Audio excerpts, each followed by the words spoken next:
Hello, awesome people! In a lot of my sessions with individuals and teams, I've always been asked the question, how can I manage unwanted emotions? Or how do I banish emotions that I don't ever want to feel so I can have better results? I would like to answer these questions in two layers. First, why banish? Why extricate from the emotion? It is necessary to have unwanted negative emotions stay with you for a time. I call this your whiffle, W-I-F-L-E, or when I feel like erupting. We have experienced many whiffle times and we should have hurry as yet to turn that frown upside down. Like a cat with 9 lives getting stronger through each death, you confront that emotion. Let's playfully call this pouncing. And here's why you need to pounce. First, whiffle or negative emotions gives you the special opportunity to recover. Negative emotions, or what we refer to as unresourceful emotions in NLP, do not become worse or last longer if you give it your full attention, contrary to what we all worry about. It is inattention to it that makes bad feelings worse or extends them. The more you banish these emotional pains from your body, the longer you're stuck in it. When you try to not feel, the more pain from despair and misery you will struggle with. Hence, the fastest way out of this unresourceful state is to resourcefully go through it. The root word says it all. We have resources, sometimes hidden, to get through them. So reason number 1, you will feel better soon. Reason number 2, why you need to stay that, is that you need to stay in your whiffle state because it gives you self-confidence. So many leaders I train ask me, how can I have better self-confidence so my people will respect me more? The first technique is free, recovery, using your own resources. That makes you feel power, right? This is what I call empowerment, and this is the meaning of what empowerment is. Confidence is not just a magic potion that you just make appear before you. It comes from somewhere. It has a source. Definitely not from luxurious things like houses or cars or branded clothing. It's got to come from somewhere more forceful. And the source of real confidence is self-acceptance. Acceptance that I can be weak sometimes. The real journey of a leader is in reality not from weakness to strength, but from strength to weakness. Vulnerability is a positive, strong trait of a leader. The more you mask an emotion, the more you avoid it, the more it sticks to you like an ugly leech. This unwanted emotion, say anger, attaches to you by a suction, and it will draw your strength out, feeding off from your energy until you are left with very little to work around with. You think it's gone, but it is there, persistently or clingingly present, showing up in your facial expressions or in your words or tone. Now that's not going to make you confident after all. Wallowing or staying in an unwanted emotion is important because from your unresourceful state, you derive the power to overcome it. Now that's what I call real, genuine confidence.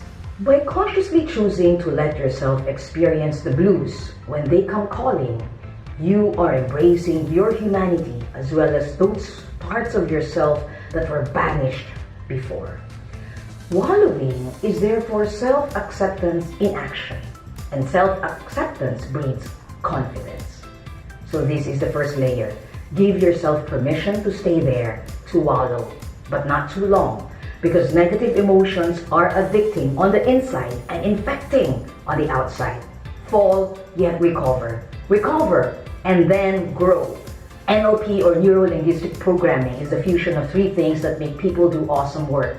It is dramatic and the results are fast. Now this is the new normal and we need a strong weapon to keep up with the fast changes before us and ensure that our human spirits continue to be on fire. We awesome people, are the most unassailable weapons in the new normal. Period. Now here's where emotions play the role. Emotions drive results faster than thoughts. Hence we need to watch them to ensure that we are moving faster than the change happening in our world right now. And this recovery is what I call flexibility. We are now ready to rewrite our emotions from useless and unwanted to useful and wanted. So give yourself whiffle time, then wallow. You get to say whatever it is that you feel like expressing. No judgments, no comments. A great way to have some control in an open and non-judgmental frame. And you can do this by writing down your emotions on a journal.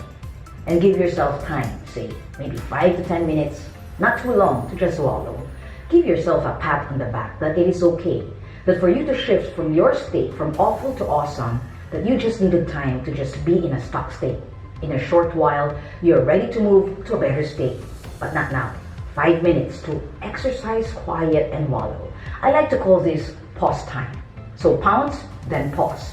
Now it's time to waffle this emotion to something more useful.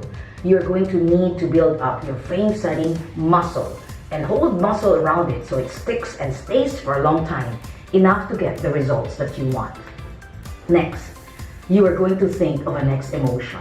Not something extreme, but just a small 1 millimeter change. It can even just be a nuance of an emotion to a better side. Say you're feeling afraid of a new business risk required in the new normal. Let's call it fear or anxiety. You can move to a state called inhabitiveness, the urge to settle permanently in one place, to seek normalcy and comfort even in an unusual scenario. In short, you needed to comfort your fear for a while, and from fear, you then move to freeze. Not as useful yet, but you're getting better. That's a step in the right direction. Strengthen the gut muscles, you'll have unbreakable intended emotions dominance. That will move you out of freeze. From fear, you then move to inhabitiveness and then say to a sense of curiosity. I am getting a little bit interested in what this emotion is telling me, and this should be fun. And I will choose an amusing idea and go wherever I want to go in it, and then simply hold to that emotion without letting it drift based on external influences. We have to practice the skill of pausing, pacing, which is going forth to the next emotion, and then resuming. This is a pretty powerful feeling. Stand in the middle of your new powerful emotion and believe that you have completely and effectively outframed all the other negative emotions. No more fear, no more freezing. Just be in the delight of a new curiosity, a possible adventure. Just simply hold the meaning of that adventure and tell this to yourself. This is my emotions controlled practice area, and close your eyes and say to everybody else, all the emotions that are not useful are just visiting. Now I'll give this a word. We call this waffle. When awesome feels life's expectation. Use this word like a magic spell. Say waffle when you're there. It unnerves the whiffle, and then you begin to move to emotions or behaviors that are more optimal to you. Notice how differently you feel now. Ridiculously simple. Works like magic. We are the framers of our own emotions. We can make a larger waffle and make the smaller whiffle, perhaps still alive, just too small to even make a little bit of a perspective. Now this is fun, just like abracadabra of our childhood times. Remember the steps: whiffle, wallow, and then waffle. Or pounce, pause, pace, and then resume life. Hold the waffle bigger and stay there for as long as you can. Your life is now back in session. Thank you for watching today's video. If you want to have more answers to your questions, write to me at fireup@worldstageinternational.com.ph. This is the new time, and I like to call it the new abnormal, where awesome tells average in the face, prepare to die. This is a time when the workforce gives way to the new world force, made up of an above normal or abnormal prototype of genius codes. In your journey towards being awesome, I wish you Godspeed and glide high.